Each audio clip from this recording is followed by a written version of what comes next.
तो ये हो गया था b इक्वल टू 1। अच्छा b इक्वल टू 1 है तो हम क्या रख सकते हैं, b किसको अज्यूम किया था हमने 1/x माइनस वाई को, तो 1/x minus Y equal to क्या हो गया 1 हो गया। या फिर हम क्या कह सकते हैं x माइनस वाई किसके इक्वल हो गया 1 के इक्वल हो गया। ये इक्वेशन हो गई। अच्छा a कितना आया 1/5, तो a किसको अज्यूम किया था 1/x प्लस वाई को, तो 1/x प्लस वाई क्या हो गया 1/5। ठीक है, तो इससे क्या हो गया x प्लस वाई क्या हो गया y हो गया। ये दूसरी इक्वेशन, इन दोनों को ऐड कर देंगे तो y कैंसिल हो जाएगा। 2x इक्वल्स टू 5 प्लस 1 कितना आ जाएगा 6 आ जाएगा। तो x कितना आ जाएगा 3 आ जाएगा। x 3 आ गया तो x3 1 माइनस 3 y2 आ जाएगा -2 या y3 y हो जाएगा 2 हो जाएगा। ये क्वेश्चन हमारा हो गया। अब नेक्स्ट क्वेश्चन, धीरे धीरे हम सारे क्वेश्चन जो है ना कंप्लीट कर लेंगे, अपने को पता ही नहीं लगेगा है ना कब क्वेश्चन कंप्लीट हो गए।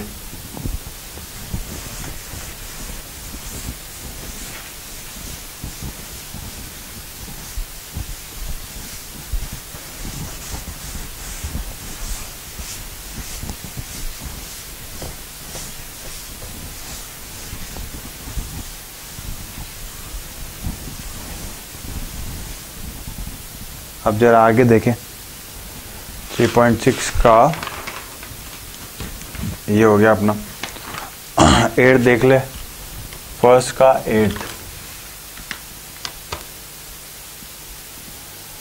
फर्स्ट का 8th पार्ट। ठीक है। अच्छा इसमें ध्यान रखना, इससे पहले वाले वीडियो में मैंने सारे ने क्वेश्चन नंबर 4 करके लिख दिया था, जबकि ये 3.6 की एक्सरसाइज चल रही है। इसका है फर्स्ट के सारे पार्ट जो हैं ये फोर्थ के नहीं है ना, ये फर्स्ट के हैं। ये फोर्थ का 8th पार्ट चल रहा है 1/3x plus Y plus 1/3x minus Y equals to 3/4, और ये 1/2 3x plus Y minus 1/2 3x minus Y equals to -1/8। अब देखो इसमें क्या करेंगे, यहाँ पर भी देखो न्यूमरेटर में x और y नहीं आ रहा है। एक फिक्स टर्म है जो तुम्हें हमेशा दिखेगी, है ना, ये ऐसी फॉर्म जो है ऐसी फॉर्म हमेशा दिखेगी।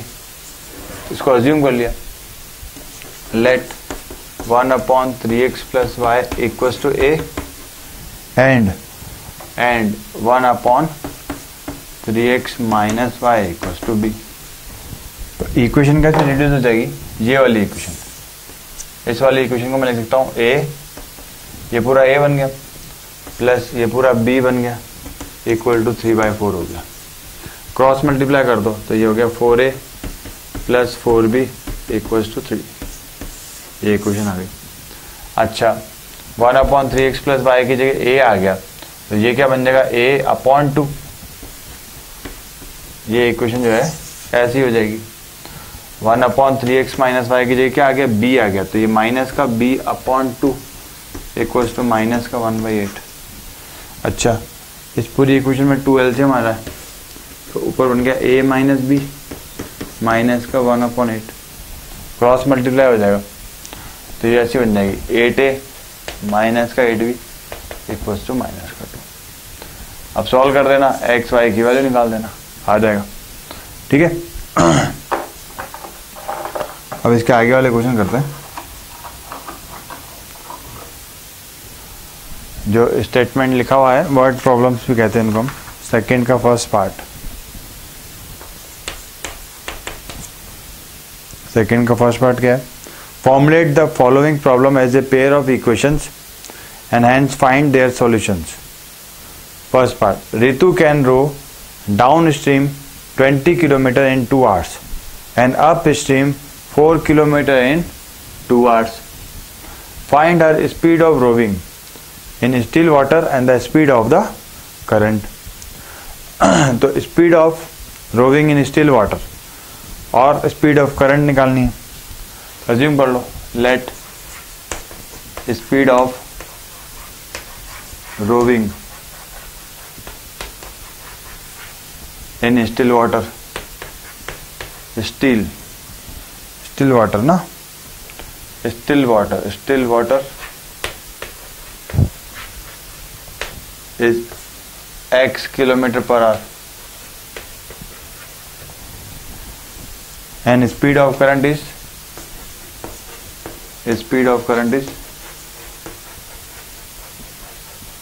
y kilometre per hour. ठीक है, अब तुम्हें ध्यान से देखना क्या है, ये समझने वाली बात है।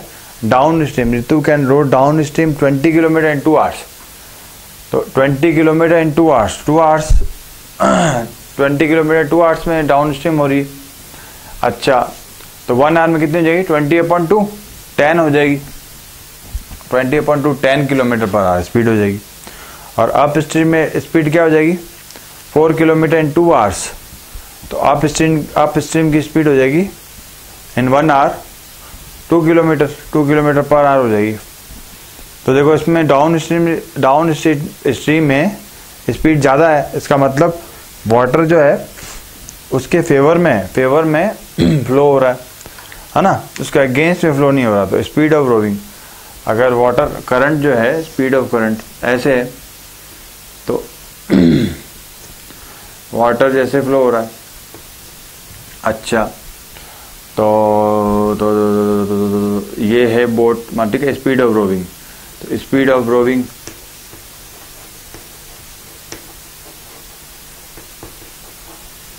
मतलब ये ऐसे चला रही है, ऐसे, तो पानी भी ऐसे ही जा रहा है।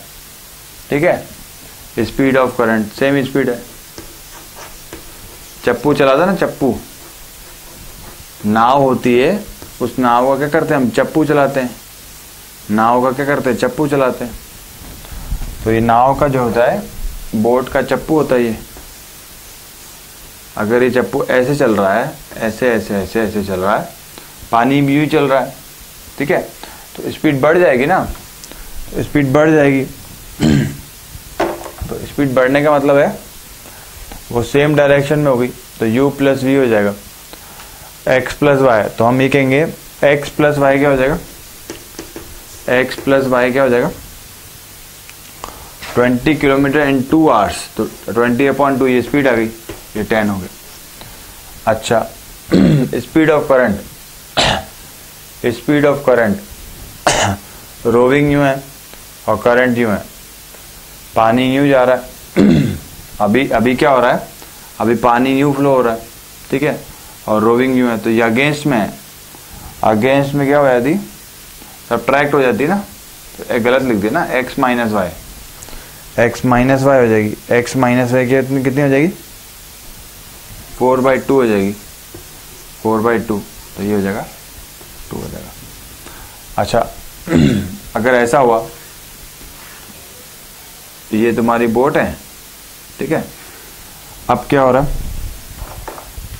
अब ऐसा हो रहा है, अब पानी, स्पीड ऑफ रोविंग तो यूं है, ठीक है, पर पानी यूं है, मतलब ये स्पीड ऑफ करंट हो गया, ये करंट ऐसे चल रही, तो ये फेवर में है ना, तो इससे स्पीड इंक्रीज होगी, है ना, और ये रोविंग की स्पीड है, ये है रोविंग की स्पीड। तो नाव फुल स्पीड चलेगी भाई, पानी चल रहा है, पानी यूं चल रहा है ना, और यूं चला रहे हैं, तो पानी अपने फेवर में चल रहा है, फेवर में, तो स्पीड क्या हो जाएगी? इंक्रीज हो जाएगी। तो ये x प्लस वाई हो जाएगा, x प्लस वाई 20/2 10। अब देखो इन दोनों इक्वेशन में अगर ऐड कर दें, इन दोनों को ऐड कर दें तो क्या हो जाएगा? y कैंसिल हो जाएगा, 2x = 2 + 10 आ जाएगा, 2 + 10, तो 2x = 12 आ गया, x = 12/2,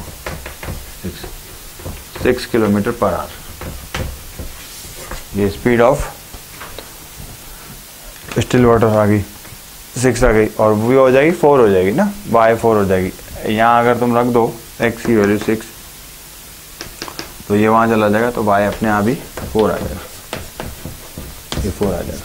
ठीक है, इसको मिटा देता हूँ।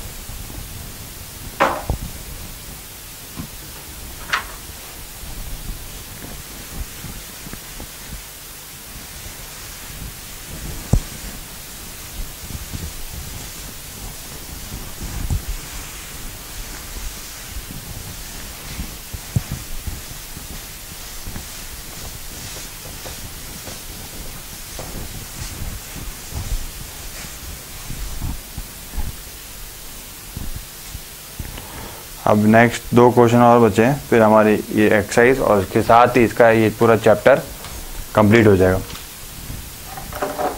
अगले 2 क्वेश्चन कर लेते हैं हम फटाफट। Second part. 2 women and 5 men.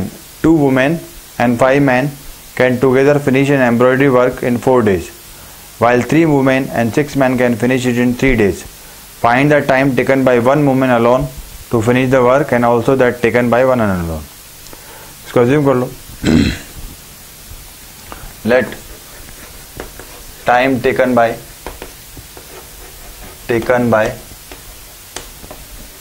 1 woman is x days।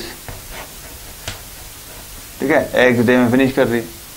Similarly time taken by 1 man, woman, 1 woman, तो 1 man,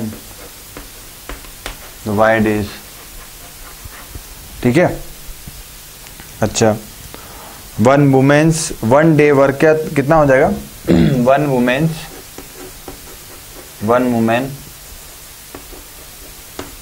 1 day's वर्क कितना हो जाएगा भाई? एक वुमेन जो है एक दिन में कितना काम करेगी? 1/x। Similarly 1 man's 1 day's work ये कितना करेगा? 1/y करेगा। भाई ये समझ में आया ना?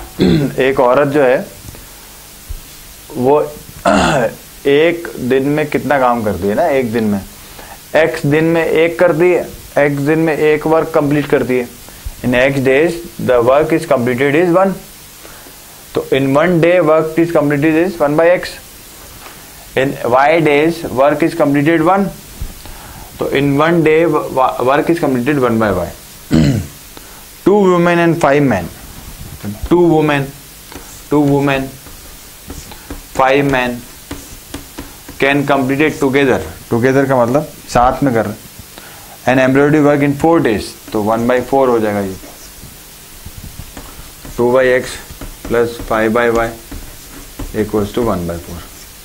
ये 1/4 कैसे आया भाई? हम क्या कह रहे हैं? 4 days में कंप्लीट कर रही है ना, तो हम क्या कह रहे हैं? 1 day का वर्क कितना हुआ? 1/4 हो गया। इन 4 days वर्क इज कंप्लीटेड 1, तो in 1 day work is completed 1/4। It is unitary method ना, यूनिटरी मेथड जो हम 6-7 क्लास में पढ़ते हैं वही है ये फर्स्ट इक्वेशन बन गई। Second equation 3 women plus 6 man can finish it in 3 days। 3 days means 1/3। ये होगा 3/x plus 6/y equals to 1/3। ये दूसरी इक्वेशन हो गई। अब वही चीज let 1/x equals to a, 1/y equals to b। क्या बन जाएगी ये इक्वेशन? ऐसी बन जाएगी 2a plus 5b equals to 1/3। और क्रॉस मल्टीप्लाई कर दो, 8a plus 5b equals to 1। अच्छा ये क्या बन जाएगी? 3a प्लस इसको अगर हम कैसे ऐसे लिखते हैं, इसको ऐसा लिखते हैं तो ये बन जाएगी 3a plus 6b equals to 1/3। Cross multiply कर दो, इसके नीचे लिख दे रहा हूँ 3 3 9a plus 6 18b equal to 1। ये अल्टीमेट इक्वेशन आ गई। a और b की वैल्यू फाइंड आउट कर लेना, उसका रेसिप्रोकल कर देना। ठीक है, तो x की वैल्यू आ जाएगी, a और b की वैल्यू उसका रेसिप्रोकल, तो ये आ जाएगा तुम्हारा a 18 आएगा, 36 ऐसा कुछ आ जाएगा। करके देख लेंगे। भाई इसको सॉल्व कैसे करेंगे? 9 जा 72, 8 9 जा 9, 8 जा 72। तो इस इक्वेशन को जो है, इस इक्वेशन को मैं कर देता हूँ 9 से मल्टीप्लाई और इसको कर देता हूँ 8 से मल्टीप्लाई। तो ये ऐसी बन जाएगी, ये ऐसी बन जाएगी। 9 8 जा 72 है, ये 72 हो जाएगा और ये 9 5 जा 45, b इक्वल्स टू 9। 8 9 जा 72 है, 8 18 जा 80 और 8 8 जा 64, 64 और 80 144 और 8 बन जाए 8 हो जाएगा। अब देखो सब्ट्रैक्ट कर दिया गया, सब्ट्रैक्ट कर दिया, ये माइनस का हो गया ना, माइनस का ये 145 और 99 हो जाएगा। ये क्या आ रहा है? तो इसको तुम जो है सॉल्व कर लेना। हो सकता है यहाँ पर कुछ गलती की हो, हाँ। ये इक्वेशन जो है ये इक्वेशन मैंने करेक्ट बनाई, पीछे आंसर में तुम एंसर थी 2/n plus 5/m equals to 1/4। फिर क्या है 3/n plus 6/m equals to 1/3। इसके आगे इसको सॉल्व कर देना, ठीक है।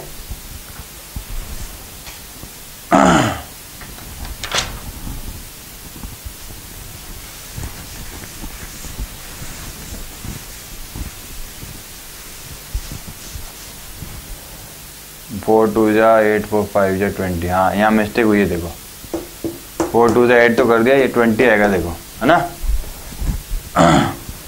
यहाँ देखो पकड़ में आ गई मिस्टेक। ये 4 था, 4 2 जा 8 है और 4 5 जा ये कितना हो जाएगा 20b हो जाएगा, ठीक है।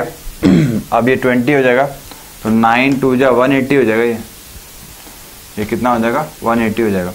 अच्छा ये 3 3 जा 9, 3 6 जा 18 इक्वल टू 1, 8 9 जा 72 हो गया और 8 इंटू 18 144 हो गया। अच्छा ये आ गया देखो, है ना, ये आ गया तुम्हारा 36b इक्वल्स टू ये माइनस का 1, b इक्वल टू 1/36। b क्या लिया था 1/y, तो ये हो गया 1/36। तो y कितना हो जाएगा 36। ये आंसर देख लो पीछे आ रहा है, एक आंसर 36 है, ठीक है 36, ये देख लो ये आ रहा है। इसी तरह से y की वैल्यू 36 आ गई, x की भी निकाल लेना मेथड ऑफ एलिमिनेशन से। इक्वेशन मैंने कहा था ना करेक्ट बनाई है, इक्वेशन करेक्ट होगी तो आंसर जो है, हो सकता है बीच में कभी कभी मिस्टेक हो जाती है, इतने क्वेश्चन ब्लैक बोर्ड पे किए जाते हैं और सारे की सारी रिकॉर्डिंग जो है उस पर भी ध्यान रखना पड़ता है।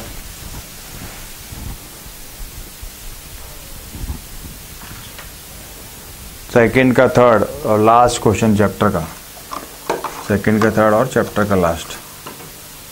अरे भाई चौक कहाँ है? मिल गई। Ruhi travels 300 kilometers to her home, partly by train and partly by bus. She takes 4 hours if she travels 60 kilometers by train and the remaining by bus. If she travels 100 kilometers by train and the remaining by bus, she takes 10 minutes longer. 10 minutes longer. Find the speed of the train and the bus separately. Let speed of train